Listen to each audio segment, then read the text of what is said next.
O batismo é o selo visível da nova vida em Cristo e esse sinal de entrada no corpo de Deus, no povo, fazendo parte dessa aliança. Será que você já foi batizado? Será que você compreende do que se trata o batismo? Será que você tem estudado cada dia mais para compreender do que se trata os sacramentos? Nós temos aqui todos os dias meditado nas Sagradas Escrituras, nós temos lidos o as confissões de fé históricas para que possamos estar alicerçados no pensamento que foi sustentado durante séculos e séculos, de forma que possamos estar firmados não em conhecimentos humanos apenas, mas sim naquilo que a Sagrada Escritura nos dizem. Nós estamos abordando ponto a ponto, hoje nós vamos abordar sobre o batismo. Nós estamos no capítulo de número 28 da Confissão de Fé de Westminster. Nós já vimos a questão do batismo em outras confissões. Contudo, aqui na Confissão de Fé de Westminster, ele também traz de maneira muito detalhada e muito clara do que se trata esse batismo. Lembrando que tudo que nós vemos aqui se trata de documentos históricos que visam direcionar um povo a uma palavra. Preponderante sempre será a palavra de Deus que é o suporte necessário, a palavra de Deus que é o que direciona, mas aqui deixa muito clara a forma como nós cremos. Que você possa meditar mais um dia e ler as Sagradas Escrituras para que você cresça em graça e em conhecimento de Deus. Bom dia a todos, vamos para mais um dia. Que o Senhor seja glorificado por intermédio de nossas vidas, que o Espírito nos ilumine e nos direcione para compreendermos o que Ele diz em sua palavra. Vamos para o que diz o capítulo de número 28 do batismo. Primeiro parágrafo. Batismo é um sacramento do Novo Testamento, instituído por Jesus Cristo, não só para solenemente admitir na igreja a pessoa batizada, mas também para servir de sinal e selo do pacto da graça, de sua união com Cristo, da regeneração, da remissão dos pecados e também da sua consagração a Deus, por meio de Jesus Cristo, a fim de andar em novidade de vida. Esse sacramento, segundo a ordenação de Cristo, há de continuar em sua igreja até o fim do mundo. Eu li o parágrafo de maneira integral para que vocês possam já ter essa consciência do que se trata. Contudo, eu quero ler alguns versos que apontam para isso no documento que eu mando para vocês diariamente, vai todos os detalhes e todos os apontamentos bíblicos para que vocês possam conferir e verificar da onde foi tirado tal frase ou tal argumento. Então, batismo, sacramento instituído por Jesus Cristo. Nós vamos ver em Mateus capítulo 28, verso 19. Portanto, vão e façam discípulos de todas as nações, batizando-os em nome do Pai, do Filho e do Espírito Santo. Essa ordenança dada por Cristo Jesus. Não só para solenemente admitir na igreja. 1 Coríntios capítulo 12, verso 13 diz: Alguns de nós são judeus, alguns são gentios, alguns são escravos e outros são livres, mas todos nós fomos batizados em um só corpo, pelo único Espírito. Todos nós recebemos o privilégio de beber do mesmo Espírito. Nós vemos quando diz não só para solenemente admitir na igreja a pessoa batizada, trata que não é um mero ritual apenas. Existe uma série de coisas que estão envolvidas em tudo isso. Mas também para servir de sinal e selo do pacto da graça. Nós abordamos ontem o que se tratava de sinal e selo. Aqui está descrito em Romanos 4, verso 11, a circuncisão era um sinal de que Abraão já possuía a fé e de que Deus já o havia declarado justo, mesmo antes dele ser circuncidado. Portanto, Abraão é o pai daqueles que têm fé, mas não foram circuncidados. Eles são considerados justos por causa de sua fé. Colossenses capítulo 2, verso 11. Em Cristo vocês foram circuncidados, mas não por uma operação física, e sim espiritual, na qual foi removido o domínio de sua natureza humana. Observe que tudo que está escrito converge com as Sagradas Escrituras. Nada do que foi escrito nesses capítulos se trata de mera criação daqueles homens. Eles estavam ali extraindo o que as Sagradas Escrituras diziam e o que deveria ser feito dentro da igreja. Então, aqui é um manual de prática completamente bíblico. Por quê? Ninguém é obrigado a fazer ou não fazer nada, senão em virtude de lei, dentro da nossa sociedade, tal qual dentro do povo de Deus. Nós somos direcionados por uma palavra. Nós não fazemos o que nós queremos. Nós fazemos aquilo que nos é ordenado por Deus, sabendo que mediante cumprimos aquilo que ele diz, nossa vida floresce, nossa vida frutifica. Então nós vemos também em Colossenses capítulo 2, verso 12, no batismo vocês foram sepultados com Cristo, e com ele foram ressuscitados para uma nova vida por meio da fé e no grande poder de Deus, que ressuscitou Cristo dos mortos. O poder que ressuscita Cristo dos mortos é o mesmo que nos traz uma nova vida, tamanho poder que reside dentro de nós por livre graça de Deus. De sua união com Cristo, mais uma vez, ele traz alguns versos. Aqui, especificamente, Gálatas 3, verso 27. Todos que foram unidos com Cristo no batismo se revestiram de Cristo. Da regeneração. A regeneração é apontada em Tito, capítulo 3, verso 5. Ele nos salvou não porque tivéssemos feito algo justo, mas por causa de sua misericórdia. Ele nos lavou para remover os nossos pecados, nos fez nascer de novo e nos deu nova vida por meio do Espírito Santo. Tito 3,5 é um verso que todos nós deveríamos meditar. Ele nos salvou não porque tivéssemos feito algo justo. Você não foi salvo porque você foi batizado. Você não foi salvo porque você é bom. Você não foi salvo porque você tem algo especial. Você foi salvo justamente por causa da misericórdia de Deus. Ele escolheu, ele nos lavou para remover os nossos pecados, nos fez nascer de novo e nos deu uma nova vida por meio deste Espírito Santo. Da remissão dos pecados, quando menciona acerca da remissão dos pecados, nós vamos encontrar em Marcos, capítulo 1, verso 4. Este o mensageiro era o João Batista. Ele apareceu no deserto pregando o batismo como sinal de arrependimento para o perdão dos pecados. Em Atos, capítulo 2, verso 38, Pedro respondeu: Vocês devem se arrepender e cada um deve ser batizado em nome de Jesus Cristo para o perdão de seus pecados. Então receberão a dádiva do Espírito Santo. A dádiva do Espírito Santo, mediante o arrependimento e o perdão dos pecados. E também da sua consagração a Deus por meio de Jesus Cristo, a fim de andar em novidade de vida. Aqui ele vai apontar a maneira e a forma como o Espírito age em nós. Olha que interessante. Em Romanos capítulo 6, verso 3 diz: Ou acaso se esqueceram de que quando fomos unidos a Cristo Jesus, no batismo nos unimos a ele em sua morte? No verso 4 ele continua dizendo: Pois pelo batismo morremos e fomos sepultados com Cristo. E assim como ele foi ressuscitado dos mortos pelo poder glorioso do Pai, agora nós também podemos viver uma nova vida. Aqueles que foram batizados, aqueles que creram, vivem essa novidade de vida, nos é imputada mediante o agir do Espírito Santo, nos regenerando, nos transformando e nos conduzindo a uma vida que nós não conseguiríamos viver sozinhos.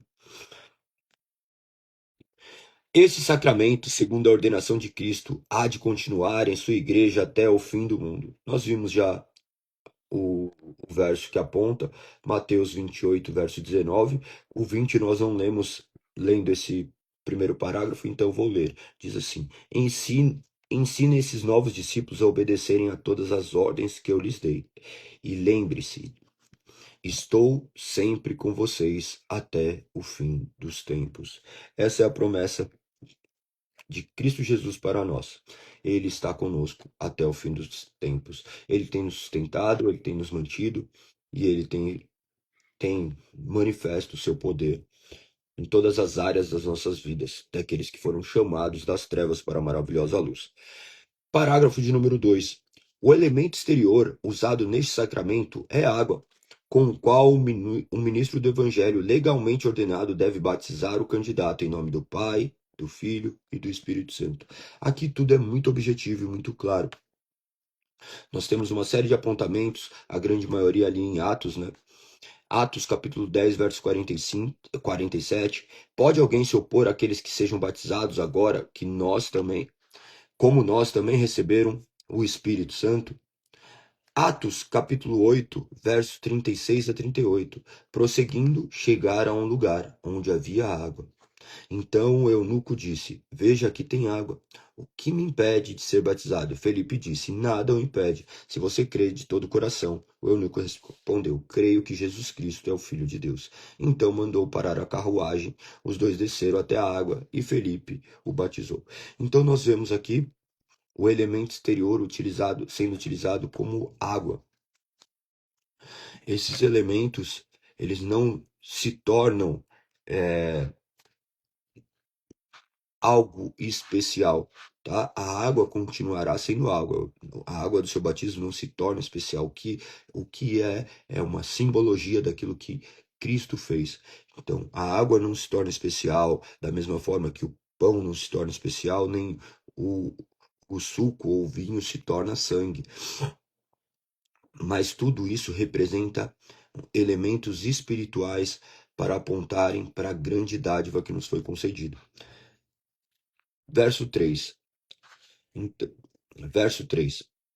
Verso não, parágrafo 3. É muito importante mencionar isso que eu acabei de mencionar, porque as pessoas imaginam que as águas do Rio Jordão são mais especiais do que a água que você tirou de uma torneira. Não se trata de nada disso. Essas questões são meramente místicas. A intenção é simplesmente que utilize água. Aqui nós vamos entrar em outra questão que causou milhares de divisões. Nós vamos entrar em questão quanto à quantidade de água, quanto de água deveria ser utilizado, o modo do batismo. Nós vimos nesse primeiro parágrafo de maneira muito clara a instituição do batismo, como foi instituído. Depois nós vemos qual é a administração válida nesse segundo parágrafo.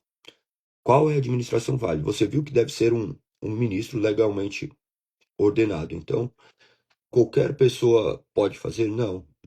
Aqueles que seguem os princípios reformados, eles adotam o princípio básico de que deve ser um ministro legalmente ordenado. Simplesmente porque tudo deve passar por uma série de instrução, de catequese, de ensino, para que as pessoas possam ser instruídas no que eles estão sendo inseridos, para que não seja meramente algo vazio. Esse ritual não é desprovido de conhecimento. Então não é qualquer pessoa. Você vai chegar ali, ó, tem uma pessoa na rua, ó, estou batizando. Quem quer ser batizado, vem aqui. Não. Parte de um pressuposto que essas pessoas seriam acompanhadas, elas seriam acolhidas. Nós vemos isso daí durante toda a Sagrada Escrituras. E o terceiro ponto,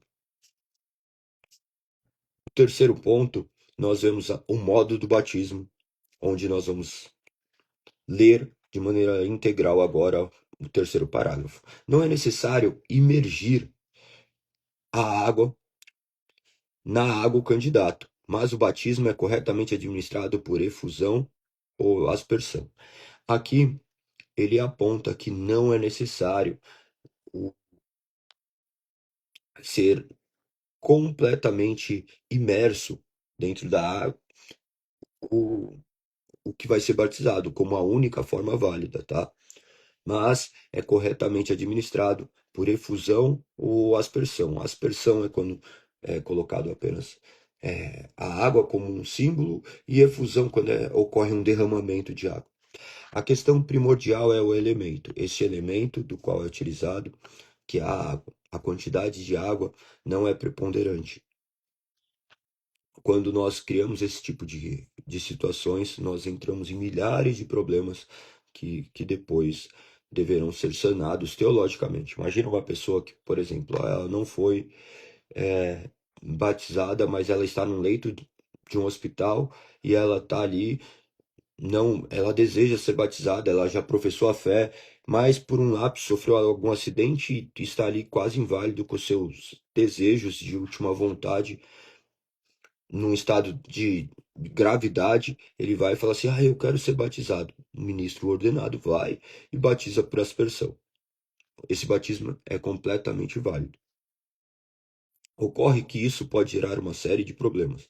Aqueles que acreditam que deve ser única e exclusivamente por imersão, como haveriam de lidar com isso? Existem uma série de linhas, tá, teológicas para isso. Tem pessoas que falam que daí seria válido, mas a questão é se a pessoa se recupera dessa enfermidade milagrosamente e se torna volta a uma vida comum. Aí ele deve ser rebatizado porque ele foi batizado simplesmente por aspersão, com uma quantidade, ele não foi imergido, é mergulhado na água. E aí?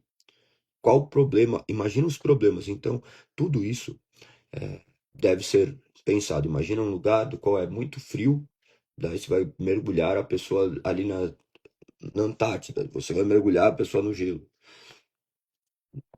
Quantos anos deve ser batizado? Aqui tudo já retrata de maneira histórica do que tratava. Vocês sabem que todas essas confissões históricas partem do pressuposto que os filhos também devem ser batizados, seguindo aquilo que foi estabelecido nas Sagradas Escrituras, do qual nós vamos abordar já, tá? Mas antes eu quero ler para vocês os versos que apontam para esse sentido. Atos capítulo 2, verso 41 diz: Os que acreditaram nas palavras de Pedro foram batizados. E naquele dia houve um acréscimo de cerca de 3.000 pessoas. Imagina 3.000 pessoas sendo batizadas. 3.000 pessoas foram batizadas. Atos dos Apóstolos capítulo 10, verso 46. Pois os ouviram falar em outras línguas e louvar a Deus, Pedro perguntou. Verso 47 continua: Pode alguém se opor a que eles sejam batizados agora que, como nós, também receberam o Espírito Santo? Verso 16, capítulo 16, verso 33. Mesmo sendo tarde da noite, o carcereiro cuidou deles e lavou as suas feridas. Em seguida, ele e todos os seus foram batizados. Lembra deste episódio onde o carcereiro ali começa a escutar a ministração e a partir deste momento também crê e ele e sua família são batizados. 1 Coríntios capítulo 10. Na nuvem e no mar, todos foram batizados como seguidores de Moisés. Na nuvem e no mar, todos foram batizados como seguidores de Moisés. Nós vemos aqui, então, este modo. A confissão rejeita de maneira muito clara que não é a ideia de que somente o mergulho, a imersão é válido. Nos tempos bíblicos, você vai ver que a palavra batismo, baptizo, na verdade, podia significar também lavar, derramar ou aspergir. Tem uma série de versos que apontam nesse sentido. Algumas pessoas se atêm única e exclusivamente ao significado, porque em alguns casos também pode estar atrelado à imersão. Então, isso daí é uma discussão histórica, mas a questão é focar naquilo que é essencial, que é utilizar água, tá? Então, se trata da ênfase está no simbolismo dessa purificação espiritual, não na quantidade de água. O modo nunca vai ser o foco, o que importa é o significado, a purificação e a renovação do Espírito. Parágrafo de número 4. Não só os que professam a sua fé em Cristo e obediência a Ele, mas também os filhos de pais crentes, ainda que só um deles o seja, devem ser batizados. Aqui nós vemos quem deve ser batizado. Nós vemos já esses 3 pontos, então, para vocês gravarem muito bem isso. A natureza, a instituição do batismo, depois vocês vão ver no parágrafo 2 a administração que é válida, o terceiro, o modo, o quarto, para quem deve ser administrado. Olha que é tudo muito metódico, é muito bom enxergar dessa forma que você vai ter muito mais clareza. Creio que muitos de vocês talvez não tenham sido instruídos devidamente no batismo, vocês simplesmente estavam ali, tiveram um desejo e foram, e muitos talvez sequer ainda conseguem ter essa compreensão do que se trata esse sacramento. Vocês já tinham escutado falar sobre todos esses pontos, sobre esses versos que apontam para o batismo? Como que foi? Se você puder colocar aí, ficará mais prático o que nós estamos falando. Lembre-se, se vocês tiverem dúvidas, podem colocar. Parágrafo de número 4. Mais uma vez. Não só os que professam a sua fé em Cristo e obediência a Ele, mas também os filhos de pais crentes, ainda que um só deles devem ser batizados. Então, nessa primeira parte, onde diz não só os que professam sua fé em Cristo e obediência a Ele, parágrafo, o, o capítulo 9, verso 18 diz, de Atos, no mesmo instante, algo semelhante à escama caiu dos olhos de Saulo e sua visão foi restaurada. Então ele se levantou e foi batizado. Olha que interessante, está utilizando a- o verso do qual aponta para Paulo. O Paulo que naquele mesmo instante foi batizado. Algumas pessoas hoje questionam se a pessoa creu, ela já pode ser batizada. Também são discussões teológicas, porque todas as pessoas que hoje creem, naturalmente, elas estão já esculpidas, não todas, né? O cenário que nós estamos inseridos aqui, por exemplo, São Paulo, Brasil, não Brasil, porque tem muitas pessoas que sequer ouviram falar de Cristo no Brasil, mas a grande maioria das pessoas que têm acesso às informações, eles já ouviram falar de Cristo, mas eles criaram uma concepção de Cristo completamente antagônica ao que é. Nós estamos falando ali de um homem que acabara de ter uma experiência real com Cristo, Cristo chamando ele, sendo um dos apóstolos, ainda que fora de tempo, sobrenaturalmente. Então preste muita atenção quanto a isso, quando às vezes fala, você deve estudar, devemos te mostrar o que é Cristo. Isso é zelo, isso é cuidado. Concordo que possa ser feito até mesmo no mesmo momento, mas desde que essas pessoas passem por acompanhamentos, porque senão são pessoas que serão ali meramente feitos batismos, do quais viverão vidas completamente antagônicas a que Deus estabeleceu. Já aconteceu, já vi vários casos que aconteceram que são semelhantes a esse, pessoas que foram simplesmente batizadas, entendendo que era um ritual de purificação, completamente desprovido do que a palavra diz. Claro, o batismo não salva, vocês sabem disso. Vocês sabem que o batismo não é algo salvífico. Se você não for batizado, não é isso que determina o que vai te salvar. O que te salva é meramente o sangue de Cristo, que foi derramado na cruz do Calvário para salvar todos aqueles que Deus elegeu desde antes da fundação do mundo. Então, pense com muito cuidado acerca do batismo. O batismo não é algo meramente também simbólico. Deve ser compreendido do que estão fazendo, do que vocês fizeram e as consequências de tudo isso. Continua dizendo, ainda no parágrafo de número 4, mas também os filhos de pais crentes, ainda que só um deles o seja, devem ser batizados. Nós vemos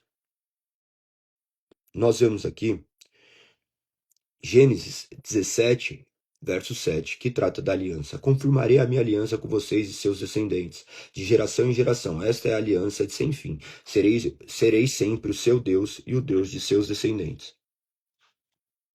Nós vamos ver ainda no verso 9. Então Deus disse a Abraão: é sua responsabilidade permanente de seus descendentes obedecer aos termos dessa aliança. Em Gálatas, capítulo 3, verso 19, diz: portanto, todos os que creem participam da mesma bênção que Abraão recebeu por crer. Verso 14 diz: por meio de Cristo Jesus, os gentios foram abençoados com a mesma bênção de Abraão, para que recebêssemos pela fé o Espírito prometido. Romanos 4, verso 11. A circuncisão era um sinal de que Abraão já possuía a fé. E de que Deus já o havia declarado justo, mesmo antes dele ser circuncidado. Portanto, Abraão é o pai daqueles que têm fé, mas não foram circuncidados. Eles são considerados justos por causa de sua. Só um minuto. Continua aqui no verso 12. Melhor, no verso 11, apagou uma parte. Por causa de sua fé. No verso 12 diz: Abraão também é o pai daqueles que foram circuncidados, mas somente se tiverem o mesmo tipo de fé que Abraão tinha antes de ser circuncidado. Então nós vemos a fé antecedente ao batismo.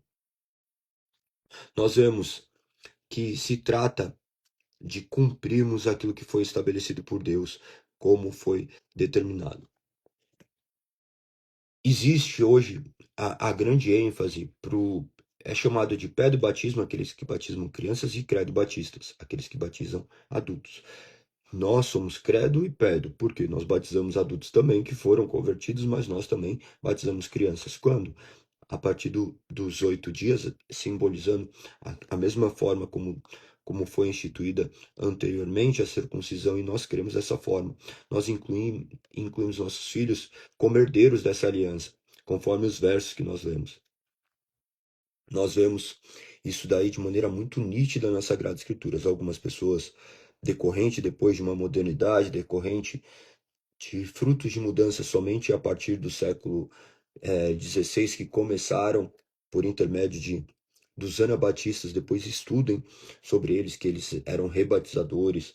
Daí eles começaram a instituir de outra forma, e depois daí derivou uma série de equívocos ao longo da história. Se você for ver na história, Orígenes e Irineu, no século II, já deixavam isso de maneira muito clara, da forma como era feita, quais eram aqueles que, que eram batizados. Então, pense muito bem a respeito disso. Você vai ver que todos os reformadores também fizeram e mantiveram o batismo infantil como, como um sinal dessa aliança.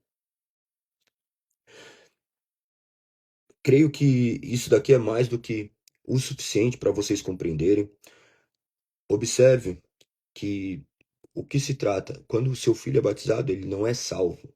Ele não é salvo. Isso daí manifesta pela fé um sinal da aliança. O batismo não salva. Ele deverá se arrepender e crer. Naturalmente, ele fará a sua profissão de fé. Ele deverá, durante a sua vida, manifestar aquilo que ele crê. Então, não se trata de um ritual vazio também, mas de algo simbólico, porque essa é a maneira de inserção no corpo de Cristo. Este é o sinal visível daqueles que foram inseridos no corpo de Cristo. Nós vimos ali que isso também é decorrente depois da ceia, aqueles que participam.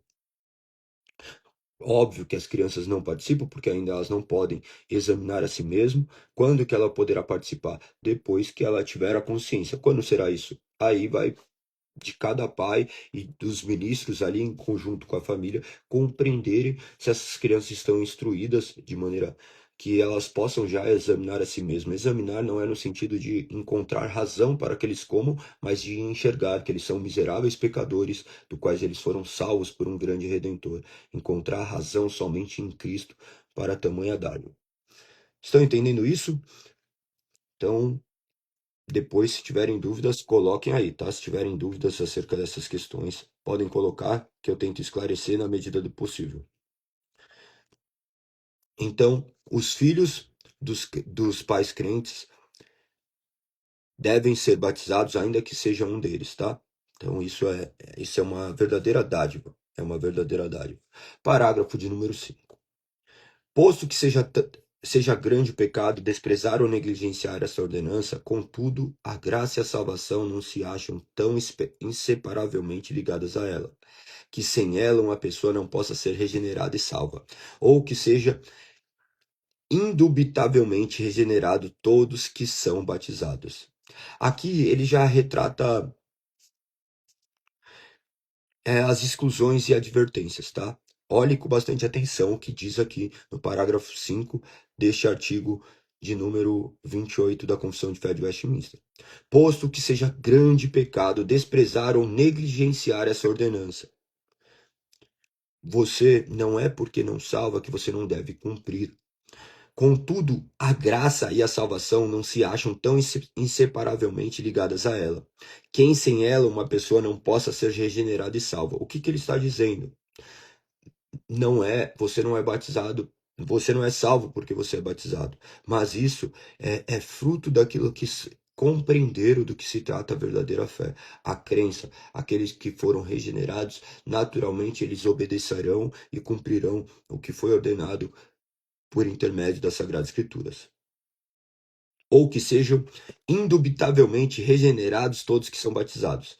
Do que se trata aqui? Ele está falando que nem todos que são batizados de fato são salvos. Você já deve ter visto isso e nós já comentamos isso agora aqui, de pessoas que foram batizadas, mas viveram vidas que nunca manifestaram frutos de uma regeneração, de uma transformação. Naturalmente, aquele que foi transformado, ele haverá de manifestar essa regeneração, essa transformação, essa santificação, o termo que é utilizado. Então, se você foi de fato transformado por Deus, a sua vida será transformada.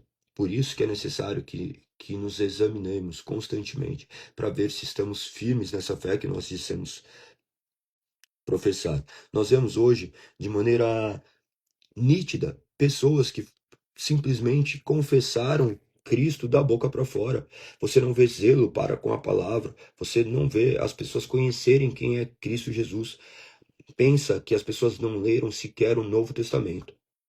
O Novo Testamento que é constituído por 27 capítulos. Você lê os capítulos ali, 27 capítulos, 27 livros, de maneira rápida. Você não vai demorar um mês para ler os 27 capítulos. Se vocês começarem a terem consciência do que ocorreu dentro da vida de vocês, naturalmente vocês vão amar mais essa palavra, sabendo que Deus fala única e exclusivamente por intermédio dessa palavra, inerrantemente, única e inerrantemente por intermédio das Sagradas Escrituras. Você não vai encontrar a voz de Deus em nada a não ser por intermédio dessa palavra. Embora Deus possa se manifestar por intermédio de tudo, tudo pode ser meras confusões da nossa mente. Quantas vezes nós imaginamos que Deus falou algo, eu senti algo no meu coração e nada tem a ver com Deus. Então você verá que todos aqueles que foram regenerados e transformados amarão essa palavra. Por isso que nós não podemos olhar a uma atribuição de fé meramente a questão de uma salvação. A salvação é algo muito mais abrangente que, claro, somente Cristo que sabe. Nós já abordamos isso também por intermédio da igreja visível e invisível, mas observe, não se apeguem apenas a uma questão de batismo, observe se o Espírito tem gerado em você de fato vida. Pense muito a questão disso, tá? O Espírito é quem regenera e não meramente a água, e muito menos a quantidade de água. Parágrafo de número 6. A eficácia do batismo não se limita ao momento em que é administrado. Contudo, pelo devido uso dessa ordenança, a graça prometida é não somente oferecida, mas realmente manifesta e conferida pelo Espírito Santo àqueles a quem ela pertence, adultos ou crianças, segundo o conselho da própria vontade de Deus, em seu tempo apropriado. Aqui nós vemos o batismo ocorrendo de uma maneira muito clara. A eficácia do batismo não se limita ao momento em que é administrado. Observe. Contudo, pelo devido uso dessa ordenança, a graça prometida é não somente oferecida, mas realmente manifestada e conferida pelo Espírito. Do que se trata isso? Você vai ver que nem sempre o dia que ele é batizado é o dia que ele passa a crer. Normalmente as pessoas já creem antes, ou muitos ainda não creem, não possuem essa maturidade. E somente ao longo da sua vida eles vão começar a olhar e falar assim: nossa, ainda quando eu fui batizado, eu não cria verdadeiramente. Porque essa crença não é dada por intelecto, mas é um princípio espiritual, uma obra sobrenatural de Deus agindo por intermédio do Espírito, nos regenerando, nos transformando, nos trazendo lucidez, clareza para uma vida que era completamente antagônica. É de fato aquilo que diz, de nos trazer vida. Nós somos vivos em Cristo Jesus. Nós passamos a ter vida porque antes só reinava a morte. E isso ocorre em momentos do quais, para alguns serão marcantes, para outros nem tanto. Então existe uma série de questões que podem ser abordadas aqui, mas pense que a eficácia do batismo não se limita ao momento em que é administrado.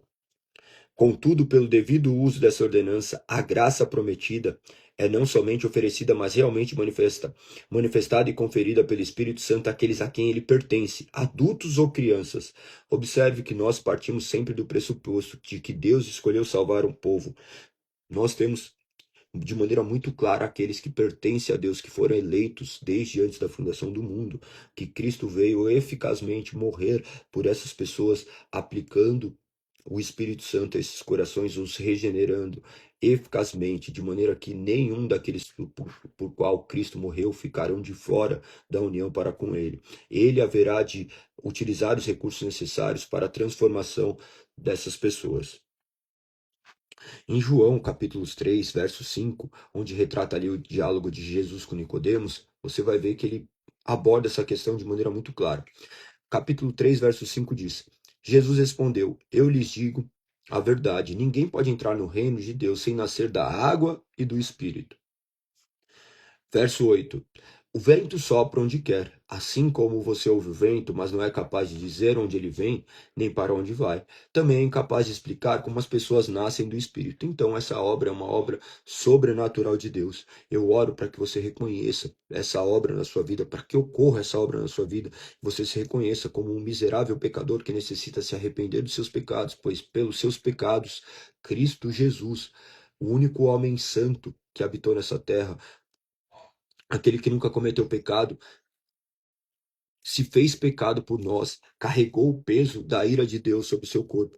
Que você possa hoje crer que Cristo é seu único e suficiente Salvador, que não há salvação em outro nome, que Ele é o caminho, a verdade e a vida, que Ele é o resgate perfeito de Deus para miseráveis pecadores, do quais nós somos os piores. Então, continua dizendo, segundo o conselho da própria vontade de Deus, em seu tempo apropriado. Quando Deus quiser, Ele há de transformar. Gálatas 3:27. Vocês vão ver que aponta: todos que foram unidos com Cristo, do batismo se revestiram de Cristo. Em Efésios capítulo 5, verso 25 diz: maridos, ame cada um a sua esposa como Cristo amou a igreja. Ele entregou a vida por ela. Verso 26: a fim de torná-la santa, purificando-a, lavá-la com água por meio da palavra. Essa palavra que verdadeiramente nos purifica, que nos direciona, devemos ouvir e crer e orarmos para que o Senhor aplique essa palavra em nossas vidas. Nós não temos capacidade de aplicar essas palavras nas nossas vidas por nós mesmos. Nós somos dependentes deste Espírito que nos move, que nos direciona. Ainda que nós sejamos seres racionais, pensantes, aparentemente capazes, nós fazemos tudo como uma dádiva. Nós reconhecemos que é uma dádiva, podemos viver, podemos ter mais um dia de vida, porque Deus é o Deus soberano que está no controle de todas as coisas. Ele dá água, dá ordem às estrelas, ao mar, Ele dá ordem a todas as coisas, Ele dá ordem a cada célula do nosso corpo para que ela se mova, e nós cremos que Ele dará ordem as nossas vidas para que possamos glorificar o teu santo nome. Essa ordem que eu oro para que seja dada nesse exato momento ao Espírito penetrar no seu coração e transformar, causar uma mudança genuína, uma visão de vida completamente diferente, que Cristo seja a razão da sua existência, que você possa crer nessas palavras, que você possa cumprir os ordenamentos, os sacramentos do quais ele estabeleceu, e não apenas cumprir de maneira ritualística, mas sim com entendimento, que você possa compreender do que se trata esse sacramento de maneira tão bela como foi instituído. Nós vemos no último parágrafo, parágrafo de número 7, o sacramento do batismo deve ser administrado uma só vez a uma mesma pessoa. No verso 18, nós vamos ver. No verso 18, né, apontamento de número 18, Tito, capítulo 3, verso 5 diz: Ele nos salvou, não porque tivéssemos feito algo justo. Mais uma vez eu gostaria de ler esse verso, porque ele é preponderante para a compreensão disso. Ele nos salvou não porque tivéssemos feito algo justo, mas por causa de sua misericórdia. Ele nos lavou para remover os nossos pecados, nos fez nascer de novo e nos deu uma nova vida por meio do Espírito. Aqui está intimamente atrelado a salvar um povo para si, um povo que não merecia ser salvo. Se ele fosse manifestar a justiça, ele deveria ter condenado todos, mas ele manifestou também a sua misericórdia. Então ele não é um Deus apenas de justiça, mas é um Deus misericordioso. Mas ele não deixa de cumprir a sua justiça, e ainda assim ele estende a sua misericórdia a um povo que não merecia. Então você não é merecedor dessa salvação, eu não sou merecedor dessa salvação. Nós somos salvos pela graça e pela misericórdia do qual ele nos concedeu. Que vocês possam entender do que se trata essas questões e, acima de tudo, glorificar o nome de Deus mediante tamanha dádiva. Semana que vem, amanhã nós abordaremos acerca da ceia do Senhor, que vocês possam entender do que se trata essas questões, que vocês entendam também essa questão de rebatismo como um tremendo equívoco. Tem pessoas que são batizadas aqui, depois querem viajar para Israel para ser rebatizados. Este selo, o selo que nos foi colocado, é permanente e irrevogável. Assim como a circuncisão não poderia ser repetida, o batismo também não. Há um só batismo, um só Senhor e uma só fé, conforme está escrito em Efésios 4:5, que vocês possam ter claramente essa convicção, tá? Estudem bastante sobre a questão anabatista e vocês compreenderão esse grupo radical do qual começou a rejeitar, inclusive, o batismo de criança. Estudem e vocês chegarão às devidas conclusões. Busquem, que existem bastante documentos históricos que apontam nesse sentido e vocês poderão compreender do que se trata. Agora vamos para os nossos 4 capítulos de hoje, do qual também eu não vou poder ficar aqui, tomar muito tempo, mas eu creio que esses daqui são bem mais didáticos e vocês poderão ver ali de maneira muito clara o, o agir de Deus. É maravilhoso, eu amo o livro de Daniel. Ele é muito belo, né? A leitura de Daniel, creio que vocês poderão compreender algumas questões que são bem depois, no Novo Testamento, são preponderantes. Você vai ver essa fé, você vai ver essa capacitação, a capacitação daqueles 4 homens ali que foram capacitados por Deus. Você vê Deus agindo na vida deles, os capacitando para que eles pudessem resistir ao ambiente que eles estavam, da mesma forma que nós também somos capacitados pelo Espírito a resistirmos à Babilônia do qual nós vivemos, falando de maneira metafórica, mas que é muito real. Nós somente capacitados pelo Espírito para resistirmos e podemos viver de maneira que o nome de Deus seja glorificado. O capítulo 3, vocês vão ver Sadraque, Mesaque e Abidnego serem jogados numa fornalha ardente por não cumprirem o requisito acerca de se prostrarem diante da imagem do qual Nabucodonosor havia criado. Você vai ver todas as conspirações, mas um verso que marca bastante é acerca da resposta que eles concedem ali no verso 16. Ontem eu ia mencionar até na ministração, mas como eu tenho muita coisa para ler ali, nós lemos muitas coisas das Sagradas Escrituras, eu apenas falei de maneira superficial e não mencionei isso, mas estaria intimamente ligado ao assunto que nós estávamos abordando. O verso 16 diz assim, ó, Sadraque, Mesaque e Abidnego responderam, ó Nabucodonosor, não precisamos nos defender diante do rei. Se formos lançados na fornalha ardente, o Deus a quem servimos pode nos salvar. Sim, ele nos livrará de suas mãos, ó rei. Eles estavam manifestando aqui, diante da iminente condenação, o seu medo, a sua certeza de que o medo não poderia paralisá-los e que eles tinham certeza do que haveria de acontecer. Será que você, como cristão, tem certeza daquilo que Deus faz na sua vida ou você é direcionado pelo medo? Nós vemos Cristo ter plena convicção daquilo que ele fazia, mostrando essa convicção por intermédio das suas palavras e das suas ações. E nós vemos aqui esses homens também terem essa firme convicção naquilo que Deus é capaz de fazer. Deus a quem servimos pode nos salvar. Ele disse isso de maneira muito clara, mas sem se iludir diante de uma realidade, sabendo que Deus poderia salvar ou poderia não salvar. Olha o que ele diz no verso 18: mas ainda que ele não nos livre, queremos deixar claro ao rei, que jamais serviremos seus deuses ou adoraremos as estátuas de ouro que o rei levantou. Ou seja, ele não estava preso ao que Deus poderia fazer.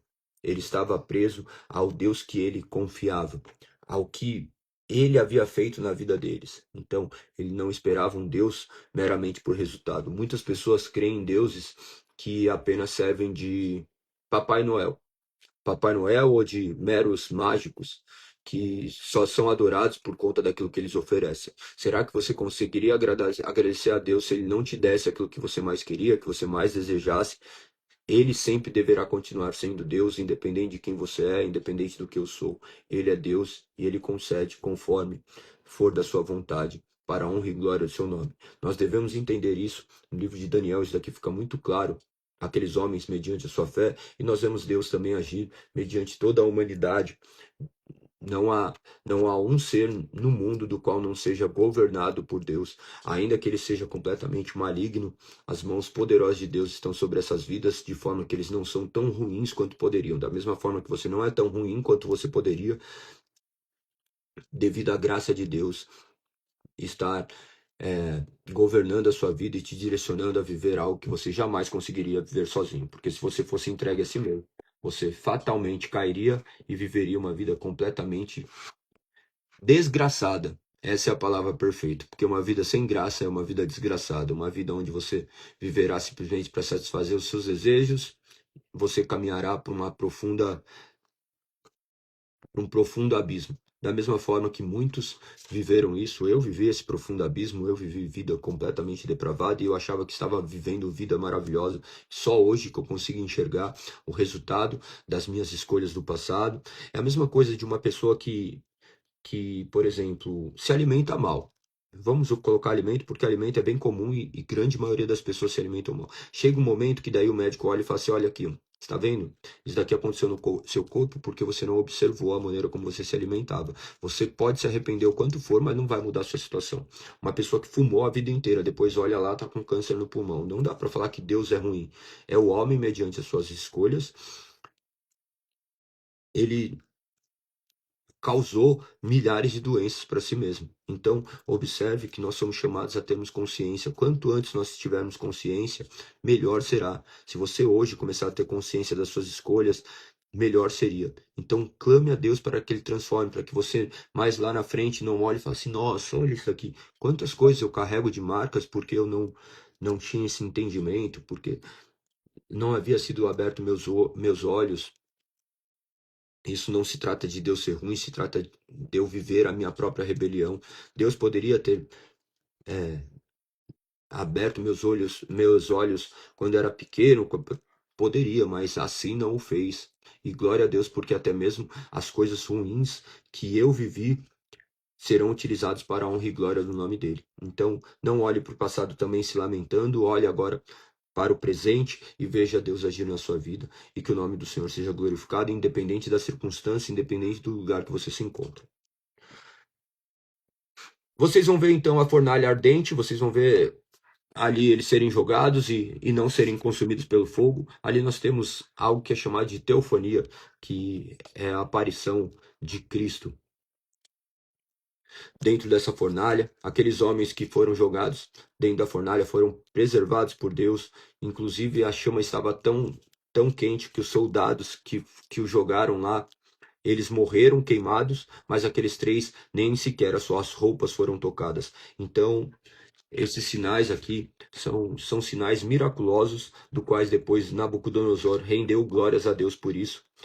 No capítulo 4 ele aponta para isso, ele diz assim no verso 2, quero que todos saibam dos sinais e das maravilhas que Deus Altíssimo realizou em seu favor. Como são grandes seus sinais, como são poderosas suas maravilhas. Seu reino durará para sempre, seu domínio por todas as gerações. Vocês vão ver tudo isso acontecer lendo de maneira muito clara. Vocês vão ver depois Nabucodonosor como que eu posso utilizar uma palavra?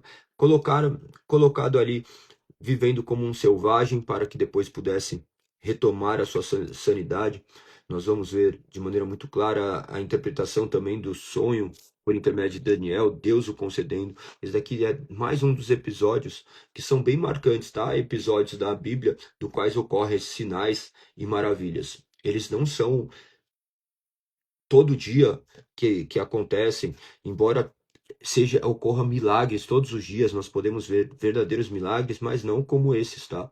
Não como esse. Você nunca ouviu falar de um homem que foi jogado numa fornalha e saiu inteiro. Esses daqui foram milagres que tinham propósitos de glorificar a Deus, da formação do cânon bíblico. Então, prestem muita atenção quanto a isso, porque senão as pessoas começam a achar que isso também aconteceria. Nós vemos, Deus pode fazer, claro que pode, mas ele não tem feito, você nunca ouviu falar disso. Da mesma forma que você vai ver no Novo Testamento, falar que em meu nome expulsarão demônios, curarão enfermos, pegarão em serpente e não morrerão, serão picados por serpente e não morrerão, beberão veneno. Você não vê ninguém pegar em serpente, você não vê ninguém tomar veneno. Por quê? Porque você sabe que se pegar numa serpente, pega numa cascavel, você vai ser morto. Naturalmente você vai ser morto. Você sabe do que ocorre. Mas aquilo ali estava sempre apontando para uma obra muito maior. Então leia esse capítulo 5. Você vai ver Nabucodonosor depois retornando também à sua sanidade. Depois você vai ver, aqui já vai para 556. Tem uma grande distância. Você vai ver aproximadamente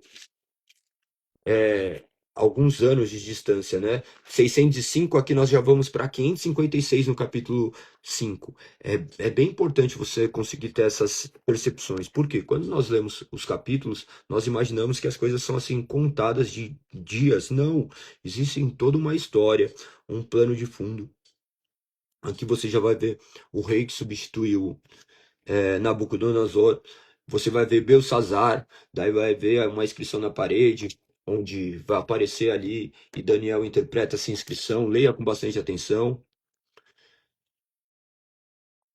onde Daniel também profere o que haveria de acontecer. Por que que ele conseguiria prever o futuro? Simplesmente porque Deus havia o concedido e Deus já estabeleceu todas as coisas que haveriam de acontecer. As coisas não são meras questões aleatórias, mas Deus, de maneira poderosa, manifestando tudo aquilo que haveria de acontecer. Então ele diz essas palavras para Belsazar, e naquele mesmo dia, na mesma noite, né, ele é morto. Você vai ver isso no verso 30, e depois Dário, o Medo, né, Medo e Persa, que eram dois reinados, eles se apoderam da Babilônia. Você vai ver que depois Daniel é jogado na cova dos leões mediante a confabulação daquelas pessoas que estavam ali, vendo que não tinham como condenar Daniel. Eles apelam para aquilo que ele mais fazia, que era adorar a Deus, e também dentro da cova dos leões, o leão não toca, de forma que Deus o protege. Mais um sinal miraculoso, ocorrendo anos e anos depois, mas tudo que apontava para a glória de Deus. Então preste muita atenção quanto a tudo isso, leiam, é um livro bem interessante para ser lido, parte a parte. Não me ative a ler cada um desses, mas vocês vão ver aqui mais uma vez, o rei Dário também glorificar o nome do Senhor. Nós vamos ver Nabucodonosor, Belsazar ser condenado, mas nós vemos aqui no capítulo 6 também outro pagão, outro gentil, adorar o nome de Deus de maneira soberana, pois ele é Deus vivo. Olha o que diz o verso 26 para acabar. Decreto que todos em meu reino devem tremer de medo diante do Deus de Daniel, pois ele é Deus vivo e permanecerá para sempre. Seu reino jamais será destruído e seu domínio não terá fim. Ele livra e salva seu povo, realiza sinais e maravilhas nos céus e na terra. Foi ele que livrou Daniel do poder dos leões. Deus que realiza sinais e maravilhas. Nós cremos que Deus é poderoso, que esses sinais e maravilhas apontam para ele, mas observe que a sua revelação já está completamente deixada para nós. Nós não temos mais nada que vá revelar novas palavras, mas nós cremos que Deus continua operando seus milagres. Nós oramos para que Deus possa curar, nós oramos para que Deus possa regenerar vidas, mas nós não cremos que Deus, por intermédio de pessoas, profira palavras do quais são inerrantes. Então, quando nós abordamos algumas questões aqui, tudo isso deve ser deixado muito claro. Porque vocês, quando leem isso daqui, às vezes as pessoas levam para algo completamente místico, tá? Vocês vão ver aqui a questão dos sonhos de Daniel, e as pessoas imaginam que hoje existem pessoas com essas capacidades. Ai, me revela. Não se trata disso. Então sejam conscientes daquilo que vocês creem. Vocês devem crer somente nas Sagradas Escrituras. qualquer outro princípio que seja instituído, senão a somente as Escrituras, provém de natureza humana. Nós somos direcionados simplesmente pela palavra de Deus. Ninguém é obrigado a fazer nada se não estiver na Sagrada Escritura, se seu pastor ou seu seja lá quem for, fala assim, ó, hoje você só poderá se vestir com um terno, com um chapéu e com um sapato vermelho, porque Deus me mostrou. Você não vai encontrar nenhum resquícios dentro das Sagradas Escrituras para isso. Você pode questionar isso, eu não gosto disso, eu não vou viver desse jeito. Você tem todo o direito de não viver desse jeito. Então, pense muito bem a respeito disso para que vocês não sejam enganados e conduzidos a crerem naquilo que outras pessoas estabeleceram como verdades e não foi a palavra de Deus que estabeleceu como verdade. Espero que o nome de Deus seja glorificado, que vocês possam compreender cada dia mais o que a Sagrada Escritura diz, que vocês possam crescer em conhecimento, que possamos ser lavados cada dia mais mediante essa palavra. Tenha uma semana abençoada. Amanhã nós estaremos aqui mais um dia para honra e glória de Deus, 5h59 da manhã. Lembrando que amanhã também nós cultuaremos o Senhor. Nós temos ministrado o livro de Romanos todas as terças. Façam parte também ali na Vila Olímpia, Avenida dos Bandeirantes, 1440, às 8 horas, ou entrada também pela Rua Breja Alegre, 138, por onde você preferir. Que o nome do Senhor seja louvado e exaltado. Não se esqueçam de comentar e compartilhar com o máximo de pessoas para que mais pessoas também possam conhecer as Sagradas Escrituras. Continue lendo as Sagradas Escrituras. Que Deus utilize o Santo Espírito para guiar as suas vidas, para que vocês possam ser chamados cada dia mais de filhos de Deus, para que cada dia mais as pessoas reconheçam a face de Cristo reluzido em você, de maneira que as suas obras manifestem o Deus que vocês servem. Que Deus seja glorificado. Tamo junto. Até amanhã. Fui.